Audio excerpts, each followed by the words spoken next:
What's going on, everyone? Welcome to the channel. If you guys are new here, thanks for coming. If you're already subscribed, thanks for coming back. What you see in front of you is our 1987 Kawasaki Concours GTR, our sport touring bike that we did a full remodel on not too long ago.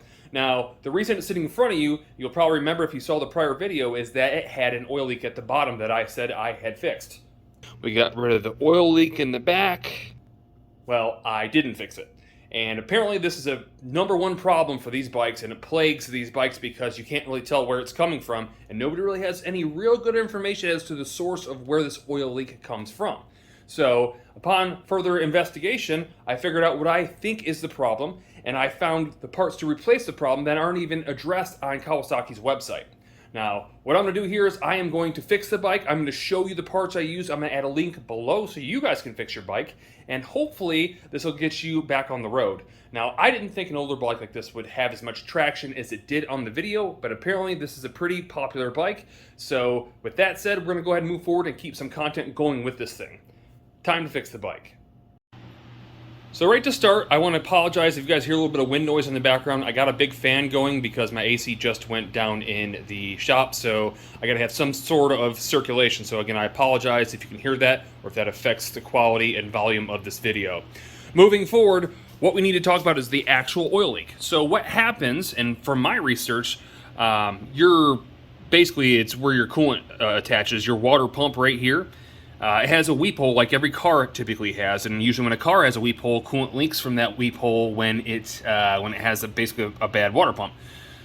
In this situation, oil tends to leak from it, which I can't seem to figure out why that would be and how it's not mixing with the coolant, but nonetheless, that's what I'm told it's coming from. And basically what'll happen is you guys will be starting to ride your motorcycle, and all of a sudden you'll see a bunch of smoke start pouring from here. What's happening is the oil is leaking out of that weep hole right onto your exhaust right here. So obviously there's a couple seals that we have to replace to make sure. We have to test the water pump and make sure there's no play in it, because just like a regular water pump on a car, that could be bad and have play and there's no fixing it, you just have to replace it. I hope that's not the case, because I don't think they're readily available anymore. So hopefully the parts that I bought, the seals, will replace and fix this. But for right now, what we do is we got to get into it. So what I'm going to do first is I get rid of my lower fairing. Now your situation's going to be a little different because your fairing probably doesn't look like mine. Unless you've done the conversion like we did after watching the video. Nonetheless, I'm going to go ahead and get this off. It's just a few bolts. I have a few extras that you don't have here that hold it on. A couple in the front, a couple in the bottom. I'll drop that thing and get out of the way, and we will get a better look as to where the oil's coming from. Quick question for you guys. What's the difference between a yoga mat and a shop mat? Absolutely nothing, as long as your wife doesn't know about it.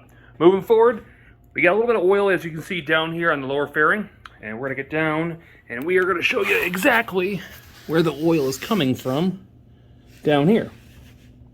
Now if you can see that, I know it's kind of tough to get to, it is coming from basically, well, as far up as you can see, right behind the water pump. And you can see it's leaking all the way down here on the exhaust, where you'll see the exhaust is dripping past and down onto the fairing here. So the next point of business is going to be pulling off our master clutch slave cylinder here to get that fluid drained and released from it, so we can get it out of our way and get to the water pump. I believe getting this off, all I have to do is pull these 3 bolts right here, and this thing should separate and pull right back. So I'm going to try that. And, well, hopefully it comes out. Okay, so I got that off. I actually expected fluid to come pouring out of here. That's why I put a pan here. But I guess it doesn't. I guess it's kind of sealed almost like a piston brake caliper. This is a lot like newer Hondas, like the 1000RR. And all it does is it basically pushes out of right there and pushes this rod right here and pushes the whole clutch away from the engine. That's kind of how it disengages it. But nonetheless, let's move forward. I'll get this thing cleaned out. I need to do that right now, but I do need to take off the gear shift lever assembly so I can get to this water pump that you see right here. Now, to get this thing out, I need to take a bolt out here, and a larger one here, and then I need to disconnect, obviously, the shifter mechanism itself right there of the 10mm nut and bolt, and that should slide right off. All right, so quick hiccup. I can't seem to get this 19mm nut out of here.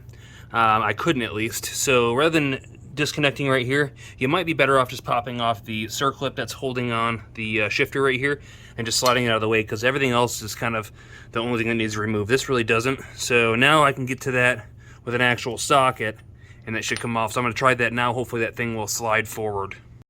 All right, so I got it. That thing was on there like crazy, and I want you to look at something right here. You can even see it dripping. right from the bottom of right there. It's actually dripping coolant, not oil right now. Could be because we have one bolt out of it. I don't know for sure, but if you look back right there, you can see a drop of oil. So either way, it's leaking both in this area, so we have to address, here as I block the camera, we have to address both areas. So I'm gonna go ahead and take this other bolt out right here, get it out, and then one more you can kind of see back in there. And once those are out, I should be able to pull this cover off, and it's gonna have a bunch of fluid leak out, but hey, you know what? We gotta get it out. All right, so we have the front half of the water pump out, as you can see back here. There is our water pump. Now all I gotta do is I gotta pry that thing out. You can see it dropped quite a bit of coolant.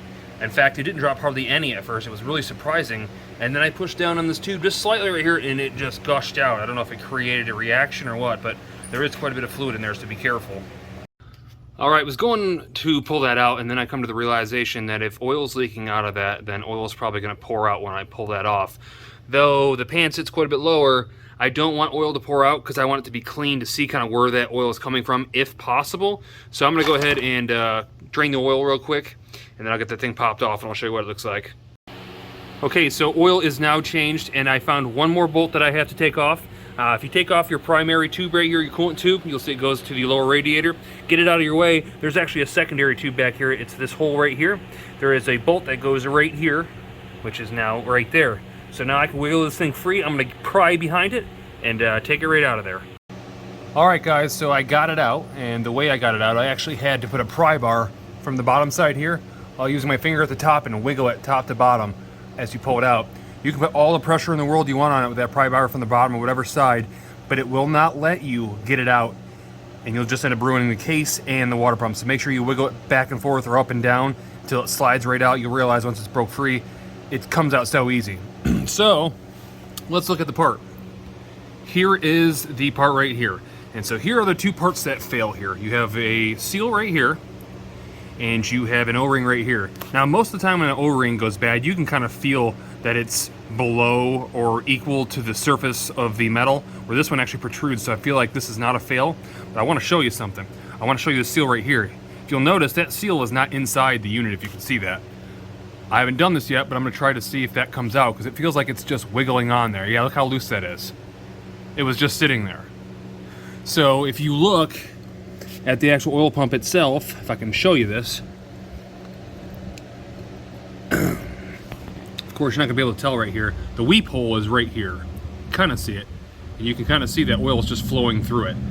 That's where the oil is coming out, because this seal that was right here is not stopping it from allowing that oil to come right through and drip out. So it's kind of strange that it doesn't mix with the water itself or the coolant, but nonetheless, that was our problem. So while I could probably reuse this and just push this back in, I went ahead and ordered another one. And again, the link will be in the description below for that specific seal. It is not on Kawasaki Parts Fitch at all whatsoever online, so you won't be able to find this. In fact, you can't find the water pump either, so I don't know if that water pump is replaceable as with a new part or not. But I know this was, and I found this part. So I'm gonna go ahead and change out this O-ring anyways, and I'm gonna change and put the new seal on. Clean all this stuff up as you see, because it is a mess. And we're gonna get this thing put back together.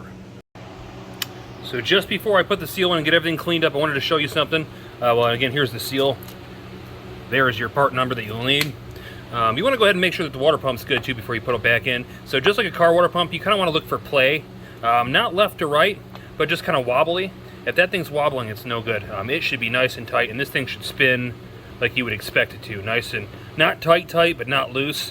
It should feel smooth and not catch on anything, and shouldn't wobble. So anyhow, that's pretty much it. I need to get this thing put together. Again, I am going to clean some of that off because, well, I want to make sure that it's not leaking again. So I want to make sure that I get all the grease I can off it, that in case, just in case it does start leaking, I'll know that there's another problem. So let me get that done.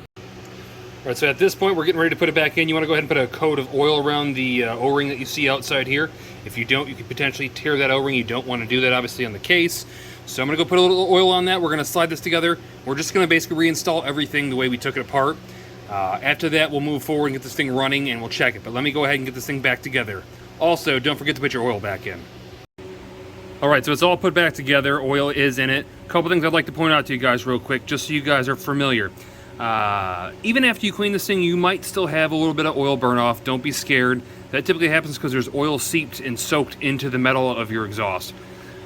One thing especially I want to point out, where your exhaust pipe goes from 2 to 1, your 2 to 1 header, right there it looks like a Y. It's not open though, it's actually sealed shut, and that is like a whole pool of oil. So you need to make sure you get your finger in a rag or something down there so you get all the oil out, because you're going to continually see drips down here or below it unless you get all that cleaned out. Very important.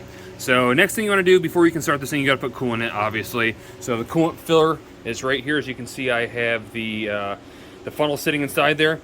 One thing special to this bike, I did realize in reading the owner's manual that it actually has an air bleeder valve.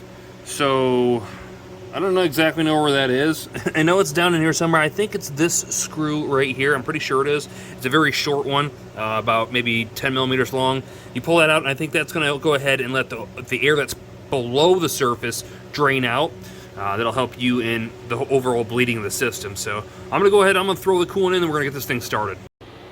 Alright guys, so I got the coolant in after cleaning up a little bit of a mess. I figured out kind of a secret for this bike as far as putting the coolant in. Now, if you try to just put the coolant in here, you're going to make a mess. It's going to get like a third of an ounce in and then just overflow, and it's just messy. What you want to do, take off that tube there, pull it off, pour in maybe, I don't know, a quart of coolant. Go ahead and pull our air bubble bolt right there, our air release bolt. Wait till it starts coming out in a steady stream. Put the bolt back in. Finish filling up this till it's all the way to the top. Put the hose back on. Fill that to the top. You're good to go. That's all you have to do. Now it's time to start this thing. It hasn't been started in a while, and I have almost no gas in it. I might have to turn it to reserve. I don't know if it's going to work or not. But I'll go ahead and fire this thing up and make sure that it runs.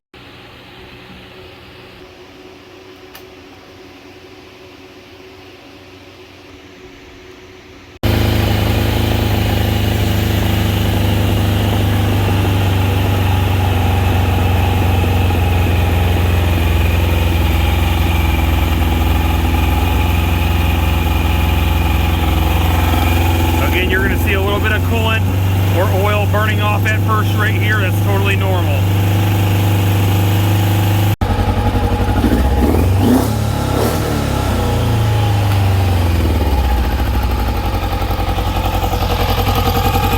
Again, everything's still burning off from the top. We'll give it a little bit longer. Once it's all dry, we'll look at it. Alright guys, well it appears to have burned off. There's nothing else left. I went ahead and checked underneath it for the weep hole. I'll bring you down to see. As you can see, the weep hole is not leaking like it was. Almost all the runoff is burned off, so it looks like we fixed our problem. Alright, we just got back from a 15-minute test ride. Everything went perfect. There was no oil on the ground, no smoking, no problems whatsoever. So our fix definitely worked. I hope you guys appreciate the video. If you liked it, definitely throw that thumbs up. And if you haven't already, definitely go ahead and click that subscribe button, not just for content on the Concours build, but also other builds and other bikes. I'll see you on the next one.